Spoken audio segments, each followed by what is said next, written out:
الحمد لله رب العالمين والصلاة والسلام على أشرف الأنبياء والمرسلين سيدنا محمد وعلى آله وأصحابه أجمعين. السلام عليكم ورحمة الله وبركاته. Inshallah, today we will begin with verse 106 of Surah al-Maidah. I'll read the verse and then we can delve into the Tafseer, inshallah.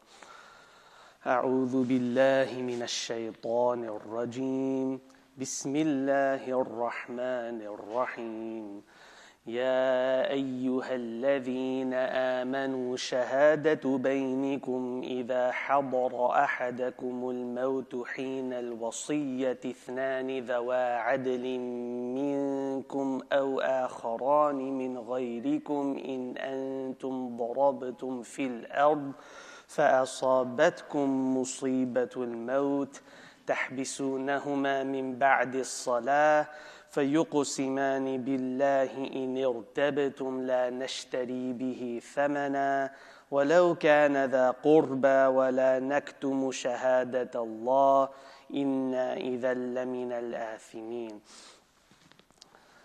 And so this verse, as you could tell from my reading of it, it is a lengthy verse. Relatively, and just the mere fact that it is a lengthy verse means that Allah Azza wa Jal clearly has a lot to say about this matter, about this topic. It is something that He is dedicating a lot of time to. And even looking at the placement of this verse in relation to the verses that come before, that yesterday's verse, what our Ustad Abdullah talked about, Ya ayyuhalladhina amanu alaykum anfusakum, that, O you who believe, you are responsible for your own selves. That verse talked about personal accountability.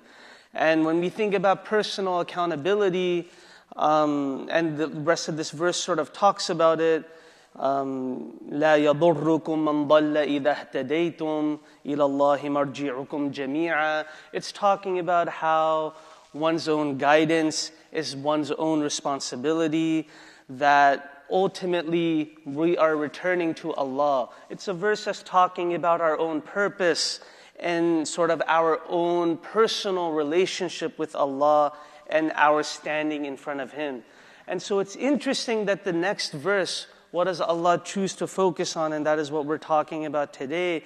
It's talking about the rights that people have over other people. And it's talking about it in a very specific lens, in a very specific focus. And that focus is about bequests or wills, or when someone passes, the rights that have to be upheld when that happens. And again, this is a topic about property.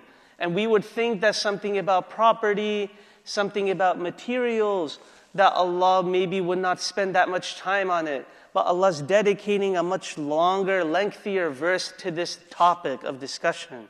And so it is important that we read these verses with an open mind, with an open heart, and with the intention of truly following what they are saying and what their message is. And so the verse begins that, O you who believe, that shahadatu baynikum idha hadara ahadakum al-mawtu hina al-wasiyya, that when death approaches any of you, let two just men, two people of adl from among you, act as witnesses to the making of such a will.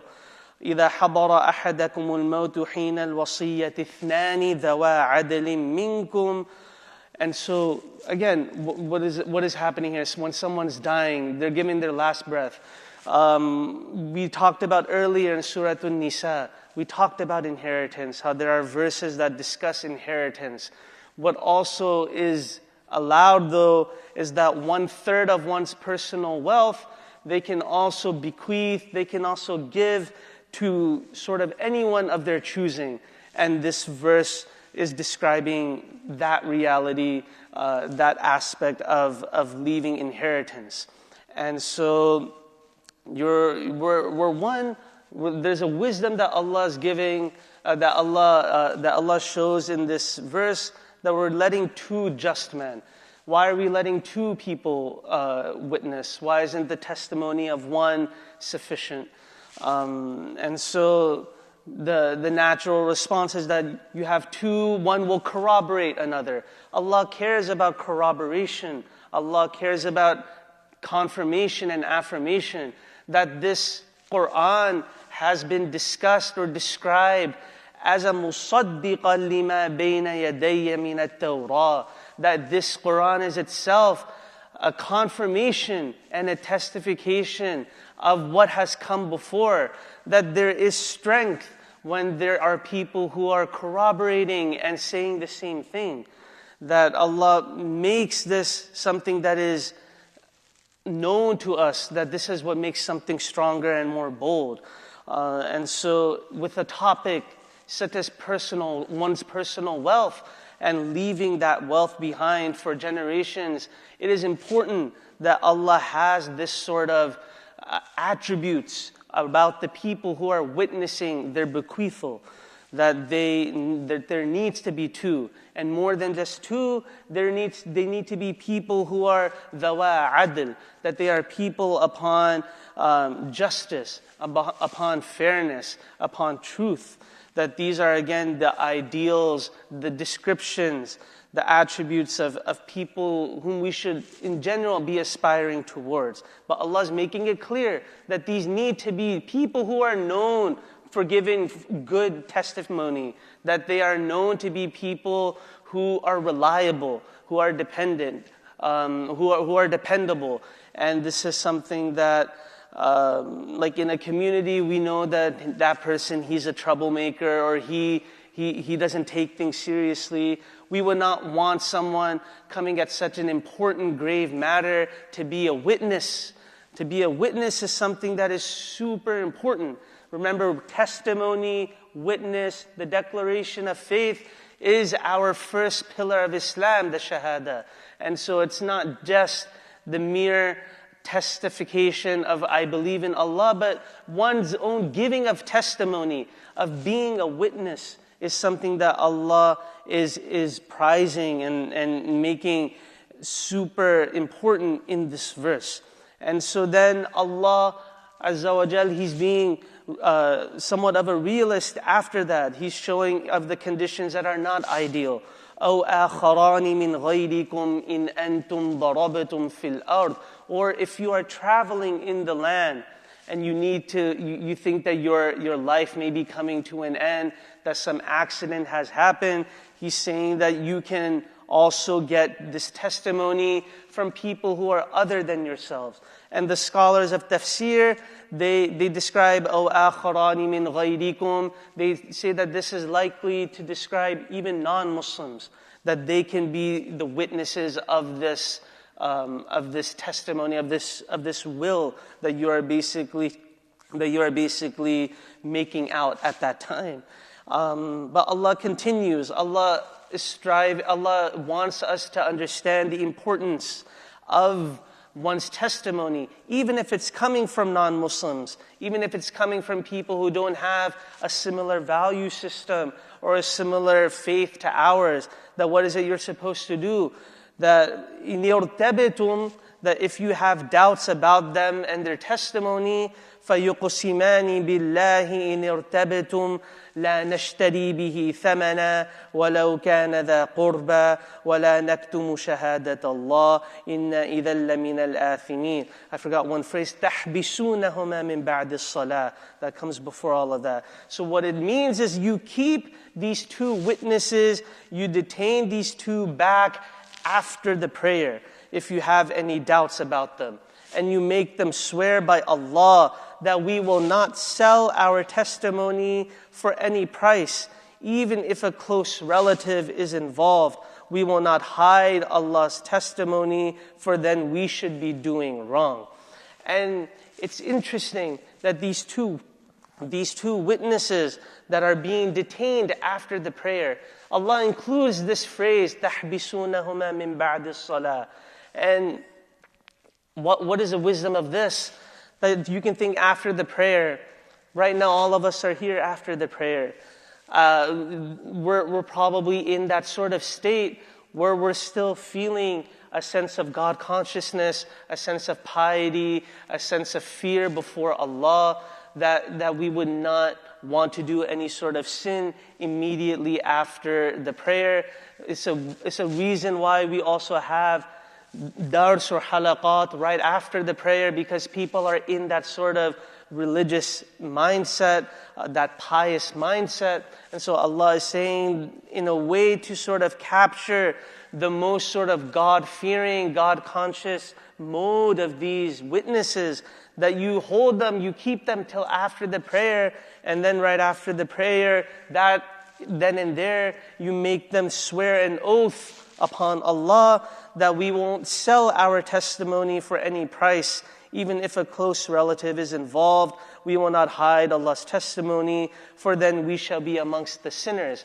There is a story from that is related to this. It's part of the Asbab al-Nuzul, according to some of the scholars of Tafseer, that there was this one time someone was traveling with his 2 Christian companions, and he died.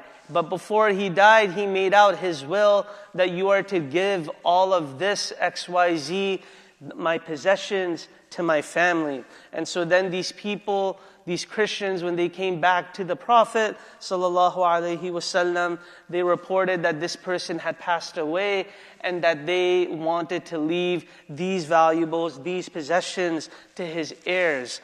And then ultimately what happened, what came out as a result, was that they actually kept one of the items, that they did not, that they were not forthcoming and showing everything that they were supposed to give off. And so then the next verse, it describes that. فَإِنْ عُثِرَ عَلَىٰ أَنَّهُمَا اسْتَحَقَّا إِثْمًا. But if it is later discovered that these 2 witnesses are guilty of lying, of guilty of perjury, of committing that sin, then what is it after? فَآخَرَانِ يَقُومَانِ مَقَامَهُمَا مِنَ الَّذِينَ اسْتَحَقَّ عَلَيْهِمُ الْأَوْلَيَانِ. And so later in that story, the inheritors, the heirs of that person who had passed away, they saw that those 2 Christians, that they have a certain item that belonged to their father who had passed away. And so then they made the claim that no, this belongs to us, this is our father. You did not, basically accusing those 2 witnesses that you did not fully give us everything that was due to us. And so what this verse says, then 2 of those people whose rights have been usurped, they have a better right to the witness, to bear witness in those people's place. And so for them, let them swear by Allah that our testimony is truer than theirs, that لَشَهَادَتُنَا أَحَقُّ مِنْ شَهَادَتِهِمَا وَمَا اعْتَدَيْنَا إِنَّا إِذًا لَمِنَ الظَّالِمِينَ. That we have not transgressed, that our testimony is better than theirs. And since we have not transgressed, that would indeed make us amongst wrongdoers. One final point that I want us to look at, and how both of these verses end. That both of these verses end with 2 people with people's testimonies. That the first one ends with إِنَّا إِذًا لَمِنَ الْآثِمِينَ. That indeed we would be amongst the sinners. Ithm is a sin, or a crime. And then the final one ends with إِنَّا إِذًا لَمِنَ الظَّالِمِينَ. What Allah is saying in the second verse is that these are the people who are probably more entitled, whose testimony would be more appropriate. But look how their testimony ends. They say, إِنَّا إِذًا لَمِنَ الظَّالِمِينَ. That indeed we will be from the wrongdoers. What is important is also this circles back to the previous verse that we discussed earlier yesterday about personal accountability. Because what is it that happens when we ultimately sin? That we are doing ظَلَمْنَا أَنفُسَنَا. That when Adam alayhi salam and Hawa, when they committed their fault, their mistake, that their dua right after was رَبَّنَا ظَلَمْنَا أَنفُسَنَا. That this testimony, even though that it is something that will be giving them material benefit, they know that if they are saying something that is wrong, that they are wronging their souls, that they are corrupting their souls, that the true transgression and dhulm is something that they are doing against themselves. And so we circle back to the earlier message from the verses before this, that all of this, while it may seem as something that deals with our community relationships or people who are not ourselves, other people in our lands, we ultimately still, those interactions, they leave a mark on our souls. They are extensions of how we are treating our souls. So don't ever think that when we're dealing with other people, that the only harm or dhulm would be something that is committed against them.